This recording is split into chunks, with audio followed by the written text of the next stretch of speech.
En este video vamos a aterrizar el concepto de bifurcación silla-nodo introduciendo un ejemplo concreto. Lo que ven acá son cientos de luciérnagas prendiendo y apagando sus luces en el banco de un río en Japón. Cada luciérnaga tiene su frecuencia favorita con la que prende y apaga sus luces. Sin embargo, acá vemos lo que parece una coreografía coordinada, ¿cierto? La razón por la que ocurre esto no es porque las luciérnagas se comunican, sino que es dinámica no lineal. Hay este fenómeno donde emerge un comportamiento rítmico, se conoce como sincronización.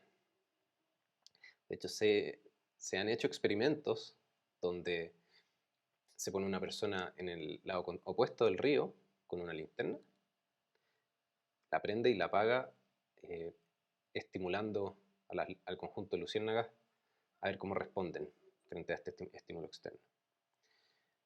Y lo que ocurre es que si la frecuencia del encendido y apagado de este estímulo externo está cerca de la frecuencia intrínseca con la que les gusta oscilar a las luciérnagas, ellas van a modificar ligeramente su comportamiento para seguir la frecuencia del estímulo externo. ¿Okay? Y esto ocurre en otros sistemas. Por ejemplo, lo que ven acá es el flujo turbulento alrededor de un cuerpo romo. Estos son datos experimentales reales, son datos de un túnel de viento, donde lo que ven acá es, en los colores, es el campo de vorticidad, que es qué tan rápido gira el fluido en cada punto del espacio. En morado está girando en un sentido y en amarillo está girando en el otro. Y sabemos que las estelas turbulentas pueden tener este comportamiento de oscilador intrínseco, es decir, que tienen su frecuencia favorita a la que les gusta oscilar, ya como se ve acá. Lo que hicimos en un experimento fue molestar esta oscilación intrínseca incorporando pulsos de aire para manipular la estela con el objetivo de descoordinar estas oscilaciones periódicas para reducir el arrastre aerodinámico. Pero la relación con las luciérnagas es que ambos son sistemas donde existen oscilaciones impulsadas por la dinámica del mismo sistema. ¿Ya? Vamos a ver cómo ocurre eso más adelante, cómo un sistema puede oscilar por sí mismo. Por el momento vamos a aceptar que existen. Entonces, estos sistemas con oscilaciones autosustentadas responden a estímulos externos de forma similar. ¿Okay? Para modelar estos sistemas que oscilan por sí mismos, llamados osciladores, vamos a modelar la fase de las oscilaciones, phi. Y el modelito es bastante simple. Sabemos que phi varía en el tiempo siguiendo una frecuencia natural. ¿Okay? Entonces la fase de los patrones en esta estela turbulenta crece de manera constante, lo que resulta en oscilaciones a una frecuencia favorita del sistema omega n. ¿Okay? También podemos pensar en estos sistemas como un corredor en una pista atlética. ¿Ya? Vamos a poner acá phi, donde la fase es la posición del corredor y la frecuencia es la velocidad. Entonces ahora vamos a incorporar un segundo corredor en esta pista, que va a ser nuestro estímulo externo. Un segundo corredor, porque el estímulo externo va a ser periódico. Entonces este estímulo externo va a tener fase phi sub e. Y en realidad phi sub e va a variar como omega e t. Es decir, este corredor va a ir a una velocidad constante omega e, dando vueltas por la pista. Y ahora vamos a asumir que nuestro oscilador intrínseco interactúa con el estímulo externo, pero no en sentido opuesto, es decir, la estela no va a modificar los pulsos de aire que nosotros estamos comandando, o las luciérnagas no van a modificar el comportamiento de la persona que está con la linterna. ¿Okay? Entonces el estímulo externo es este corredor rígido que va a ir siempre a una frecuencia fija, omega e, y el oscilador intrínseco es este primer corredor que es un poco más flexible, quizás es un corredor amistoso, que le gustaría ir conversando mientras hace ejercicio. Entonces, si es que el estímulo externo corre a una velocidad mayor, es decir, va a una mayor frecuencia, nuestro corredor amistoso, cada vez que se lo encuentre, quizás va a acelerar un poco para intentar acompañarlo. Ahora, si la diferencia de velocidades es muy grande, quizás no alcanza a seguirlo, nuestro oscilador no alcanza a seguir el estímulo y eventualmente lo va a perder de vista hasta que se lo encuentra en el ciclo siguiente. O sea, estos encuentros van a ocurrir de manera periódica. Por el otro lado, si es que el estímulo externo es más lento que la oscilación intrínseca del sistema, puede que nuestro corredor amistoso quiera esperarlo un poco, de nuevo, para ir conversando, pero si es demasiado lento lo va a dejar atrás y se lo va a encontrar en la próxima vuelta. Entonces, aprendimos dos cosas con esta analogía un poco ridícula, pero aprendimos dos cosas. Una, es intuitivo pensar que las interacciones con el estímulo van a depender de qué tan cerca están los corredores en la pista. ¿Ya? Es decir, la interacción con el estímulo va a depender de la diferencia entre las fases. Entonces vamos a incorporar un término acá que va a ser una función de la diferencia de fases. Phi menos la fase del estímulo externo, omega e por t. Ahora, también aprendimos que estas interacciones van a ser siempre periódicas, van a ocurrir de manera periódica. Entonces podemos poner acá la función periódica más simple que se nos puede ocurrir, que va a ser un seno. Y acá vamos a incorporar un parámetro epsilon que va a describir qué tan fuerte o qué tan débil es la interacción entre ambos osciladores, o qué tan amistoso es la estela turbulenta. ¿Okay? Ahora, al fin tenemos un sistema dinámico no lineal, pero tenemos un problema. Tenemos explícitamente el tiempo acá, por lo que es un sistema no autónomo. Tenemos que usar algún truco para evitar esto, y lo que podemos hacer es definir nuestra variable de estado, o sea, hacemos un cambio de variable, vamos a definir esta diferencia de fases como nuestro estado X. ¿Okay? Entonces ahora podemos restar omega e a ambos lados de esta ecuación. Vamos a llegar a que pi punto menos omega e es igual a omega n menos omega e más epsilon seno de x. ¿Okay? Pero fíjense que omega e es la derivada temporal de omega e por t.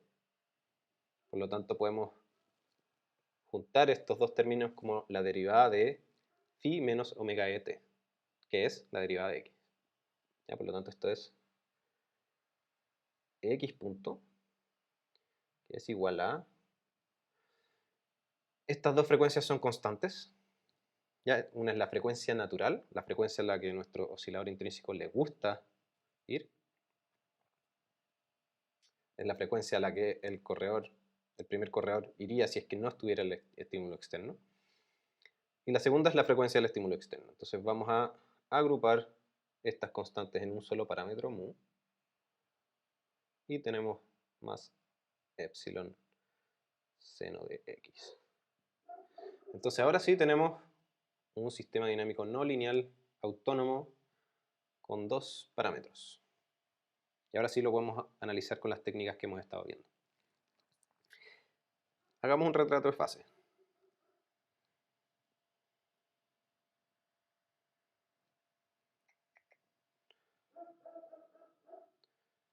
Fíjense si hay una sutileza que x, la variable estado en este caso, no vive en la línea de los reales como todos los ejemplos que hemos estado viendo, sino que vive en un círculo, vive entre 0 y 2pi. Ahora podemos relajar un poco el rigor, porque en realidad después entre 0 y 2pi viene de 2pi a 4pi, y podemos expresar esta dinámica en la línea de los reales, aunque sería más riguroso hacerlo en el círculo, pero la idea de fondo no va a cambiar. Entonces vamos a relajar un poco el rigor para seguir con la idea. Pero entonces tenemos nuestro retrato de fase, x punto en función de x, donde acá tengo 2pi, y este retrato de fase se va a repetir periódicamente. Y tenemos que, para mu mayor a epsilon, vamos a poner acá un mayor a epsilon, tenemos que esta curva es simplemente un seno de x.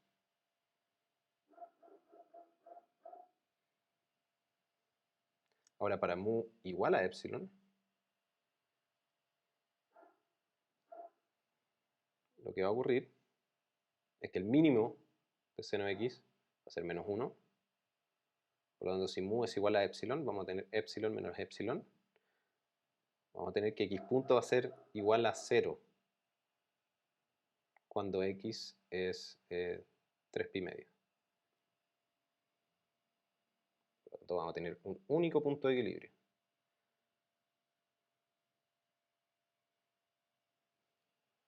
Ahora sí, mu es menor a epsilon.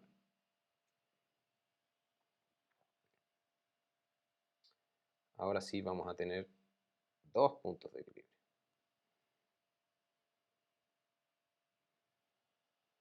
Y esa es una bifurcación sí ya no, ¿cierto? Ahora podríamos seguir disminuyendo mu hasta menos epsilon y veríamos que eventualmente ocurriría algo así, donde ahora tenemos dos equilibrios acá y acá. Eventualmente ocurriría esto y luego esto, donde tenemos una segunda bifurcación sí ya no que ocurre en el sentido contrario del parámetro. ¿Okay? Pero ¿qué es lo que ocurre cuando tenemos un equilibrio estable? Que en esta condición, ¿cierto? Un equilibrio va a ser estable y el otro inestable. ¿Qué significa que tengamos un equilibrio estable en la diferencia de fases? Significa que la distancia entre estos corredores se mantiene constante. Si la distancia se mantiene constante, están corriendo a la misma velocidad. Por lo tanto, los dos osciladores están yendo a la misma frecuencia. Pero el estímulo externo dijimos que era rígido, que no modifica su frecuencia, por lo tanto, nuestro oscilador intrínseco se acomodó al estímulo externo. O sea, modificó su propia frecuencia. Dijo, en realidad me gustaría ir a omega n, pero como prefiero ir conversando, voy a modificar mi frecuencia. Y esto es lo que se llama sincronización. ¿Okay? Ahora, esta ecuación es una ecuación famosa que se llama ecuación de Adler.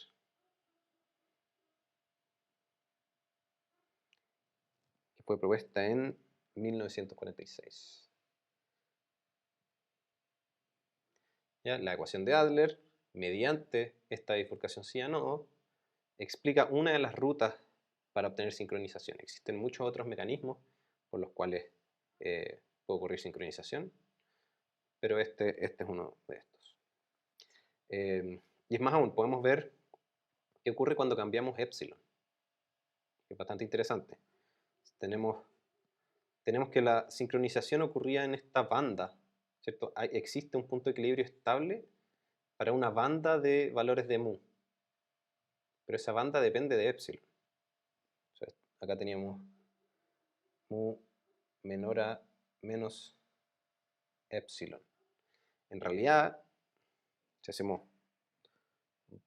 dibujamos los dos parámetros, acá tenemos mu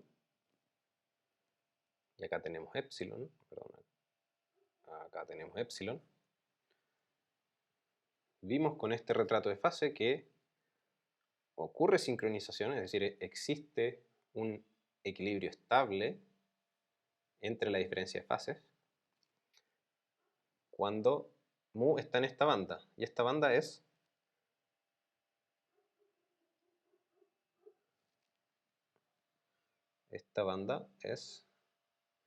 módulo de mu menor a epsilon.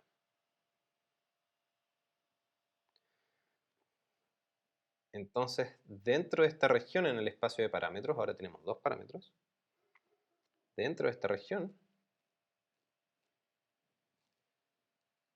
existe un equilibrio, por lo tanto, existe un x punto igual a 0. En estas regiones no existe un equilibrio. Por lo tanto, no hay sincronización y uno de los dos corredores le va a dar vueltas y vueltas al otro. ¿Okay? Por lo tanto, no van a ir a la misma frecuencia.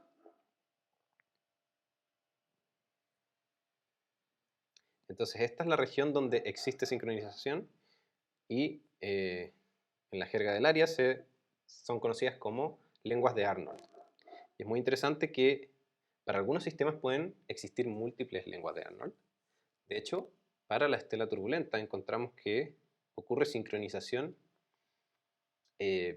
cuando los estímulos externos tienen un periodo igual al doble, perdón, tienen una frecuencia igual al doble de la frecuencia natural de la estela. Es decir, cuando estimulamos al sistema a una frecuencia igual al doble de lo que le gustaría estar haciendo, también ocurre sincronización. Y también encontramos en algunos otros múltiplos de la frecuencia natural. Bueno, este era el ejemplo de la bifurcación silla-nodo. Ahora sí vamos a seguir con la siguiente bifurcación, que es la bifurcación transcrítica. Gracias.